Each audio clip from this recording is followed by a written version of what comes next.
நல்லா வாழ தெரியாத மக்கள் தான் நல்ல ஆள தெரியாதவங்களை தேர்ந்தெடுப்பாங்களாம்.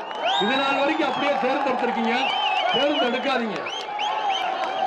நம்மளும் யாரு என்னங்கிறத ஒரு காலத்துல நம்ம நிரூபிப்போம். பொறுமை வேணும். நம்மளுக்குன்னு ஒரு இடம் இருக்கு, அது என்னைக்கோ அன்னைக்கு நாம பார்ப்போம். அது வரைக்கும் நம்ம பொறுமை காக்கணும். யாரையும் நாம பழித்து பேசக்கூடாது. நம்மளுக்கு யாரும் விரோதிகள் கிடையாது. நாம எல்லாரும் ஒற்றுமையா அண்ணன் தம்பி தான் இருக்கணும். அவங்க சத்தம் போட்டாலும் அவங்க திட்டினாலும் அதை பத்தி நீங்க கவலையே படாது.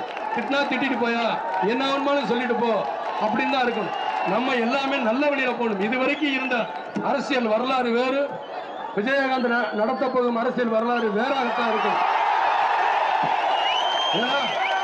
அரசியல் அமைப்பையும் சமுதாய அமைப்பையும் ஒரு காலகட்டத்தில் மாறும்னா அதற்கு பெயர் புரட்சி தான் அப்படின்னு பெரியார் அவர்களே சொல்லியிருக்காங்க. அது ஒவ்வொரு காலகட்டத்திலும் தேவைப்படும் நிச்சயமாக மக்களுக்கு இருக்காரு. அந்த கால மாற்றம் ஆண்டவன் ஆசீர்வாதத்தோடும் உங்கள் ஆசீர்வாதம்